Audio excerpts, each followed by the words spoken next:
नमस्कार, फिर से आपका हमारी वीडियो में स्वागत है। स्कूल रेडीनेस कार्यक्रम के अंतर्गत बच्चों का आकलन लेना है 2 बार। एक स्टार्टिंग के 2 सप्ताह के बीच में और दूसरा आकलन होगा 12 सप्ताह की गतिविधियों के पश्चात। और 3 सप्ताह बीत चुके हैं, हमें अब तक आकलन, अगर आपने आकलन नहीं किया है तो इस सप्ताह आप आकलन जरूर ले लीजिए। बस आप ये ध्यान रखिएगा कि जो पहली डेट है वो 7 मई तक की ही डालिएगा, उसके बाद की नहीं डालिएगा। हो और स्कूल खुला हो जिसमें सरकारी छुट्टी भी ना हो।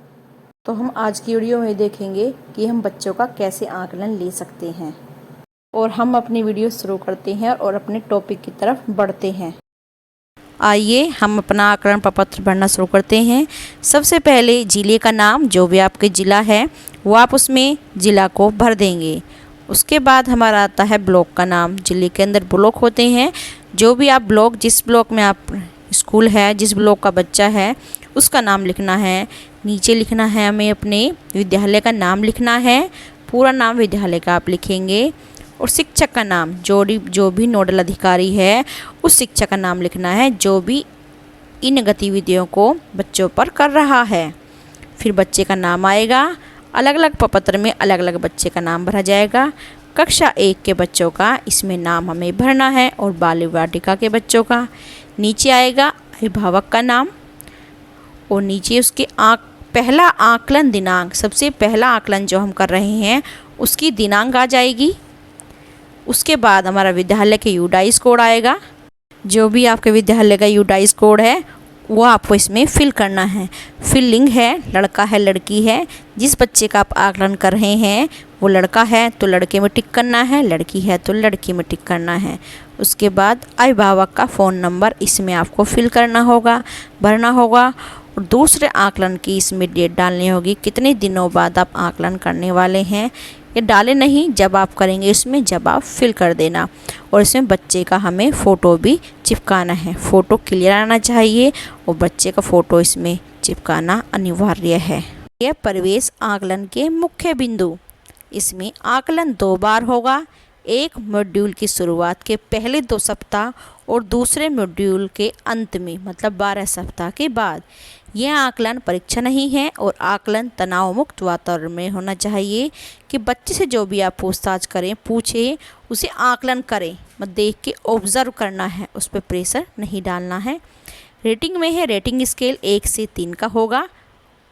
इसमें ए दिया जाएगा स्वयं करते हैं तो 1, मदद से करता है तो बी में और नहीं करता है तो सी।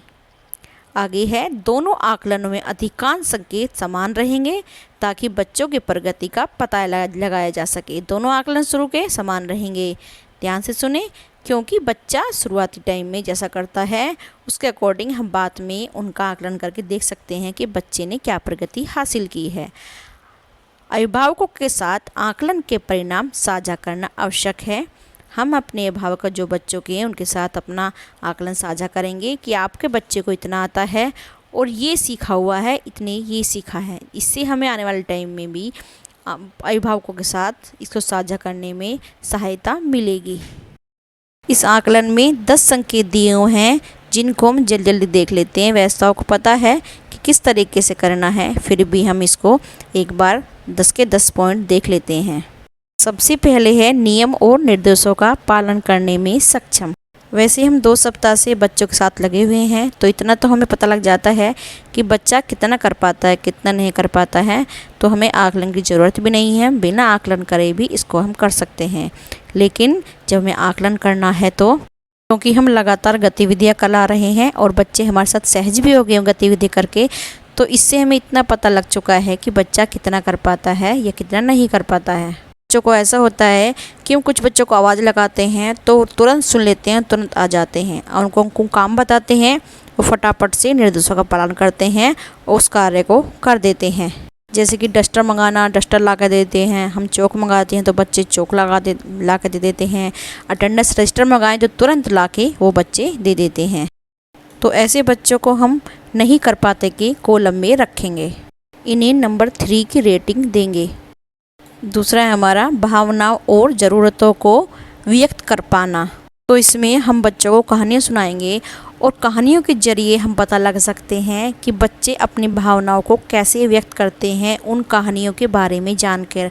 जैसे कुछ बच्चे होते हैं वो एकदम से अपनी ज़रूरतों के बारे में बता देते हैं। जैसे कुछ बच्चे को एकदम फटाफट खड़े होकर कहते हैं मैम हमें टॉयलेट जाना है, तो वो अपनी भावनाओं को, ज़रूरत को एकदम स्पष्ट रूप से बता देते हैं। तो उन बच्चों को हम स्वयं कर्ता के कॉलम में रखेंगे। तो कुछ बच्चे कोई चीज़ गुम हो जाती है तो रोने लगते हैं, हम पूछते हैं तब वो बताते हैं, तो उन बच्चों को हम रोने और मदद से करते हैं कॉलम में रखेंगे। कुछ बच्चे ऐसे होते हैं जो बोलते नहीं हैं, उनको टॉयलेट आ रहा है, पानी आ रहा है, बोलते नहीं हैं और उन्हें टॉयलेट ना बताने की वजह से वहीं पर टॉयलेट कर देते हैं, तो उन बच्चों को नहीं कर पाते के कॉलम में रखें। तीसरा हमारा खेल, नृत्य और अन्य बाल गतिविधियों में भाग लेना। जो कोई भी गतिविधि होती है, कौन सा बच्चा नहीं चाहेगा गतिविधि में भाग लेना। सभी बच्चे उन गतिविधि में भाग लेना चाहेंगे और सब बच्चे फटाफट से, कुछ ही बच्चे होंगे जो इसमें पार्टिसिपेट करना नहीं चाहेंगे। जो ज़्यादा ही सुस्त होंगे वो बच्चे इसमें पार्टिसिपेट नहीं कर पाएंगे। अगला हमारा है व्यक्तिगत स्वच्छता बनाए रखना, साफ़ कपड़े पहनना, साफ़ सुथरा रहना, अपने बालों में कंघी करना। ये सब बातें हम बच्चे से बात करके पता लगा सकते हैं और बच्चे को देख के पता लगा सकते हैं कि बच्चा कितना कर पाता है और कितना नहीं कर पाता। इसमें ज़्यादातर बच्चे नहीं कर पाते हैं, बच्चे हेल्प से ही कर पाते हैं, उनके मम्मी पापा या कोई भी। और हाथ धोने काम हाँ कहने से वो कर लेते हैं, लेकिन और वो सब काम नहीं कर पाते हैं। इस बारे में हम आसानी से जान सकते हैं। हम कहेंगे अरे आपने तो बड़े सुंदर कपड़े पहने हैं, आपने बड़ी सुंदर कंघी की है, बताओ ये कंघी किसने की है। तो बच्चे खुश होकर बताएंगे कि बच्चे ने स्वयं की है या उसके घर में मम्मा ने की है। तो इस तरह से हम जान पाएंगे कि बच्चे मदद से करते हैं, स्वयं करते हैं या नहीं कर पाते हैं। और नेल्स की बात है, नेल्स तो हम देख लेंगे, गतिविधि करते करते उनकी हम नेल्स चेक कर लेंगे। और हाथ धोने की जो बात है, बच्चों से हम ये पता कर सकते हैं, हम कहानी को सुनाएंगे और उनसे पूछेंगे कहानी के बीच में कि बच्चों कौन कौन हाथ धो के खाना खाता है। तो इस तरह से हम जान पाएंगे कि बच्चे हाथ धोते हैं या नहीं धोते हैं।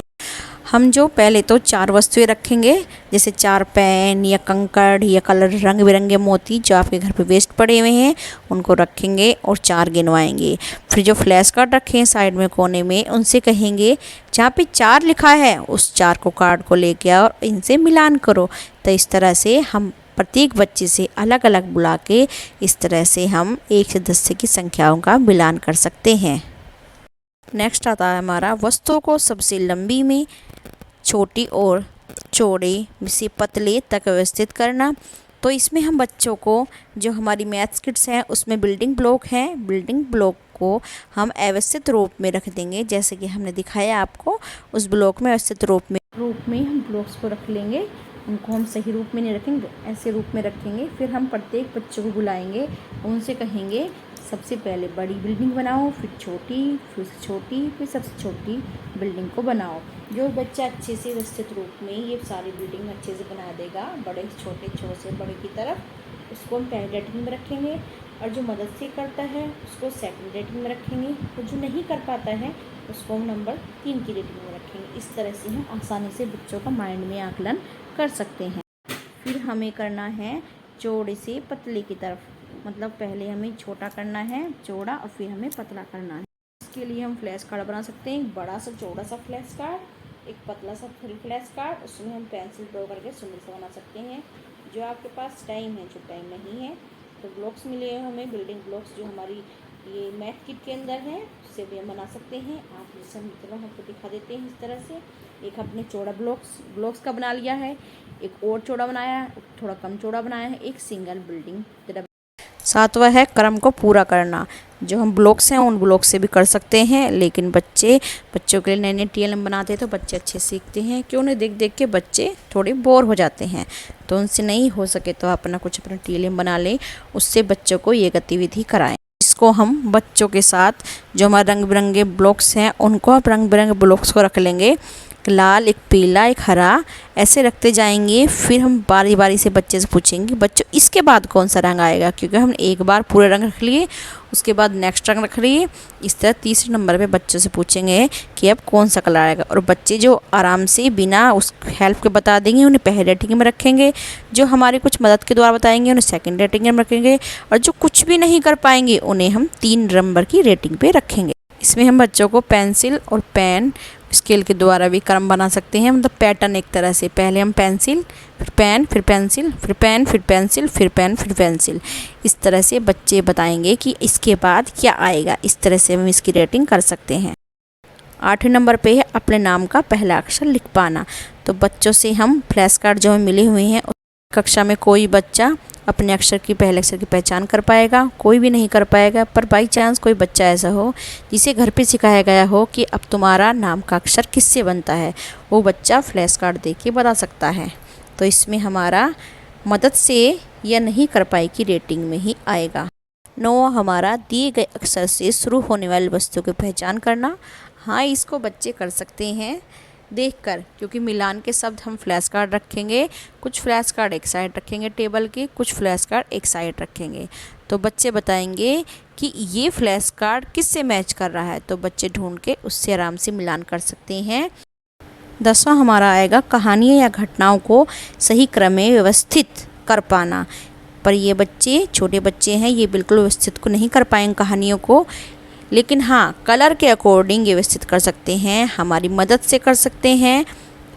खुद से नहीं कर पाएंगे, और नहीं हम इनको नंबर 3 की रेटिंग में रखेंगे, नहीं कर पाते।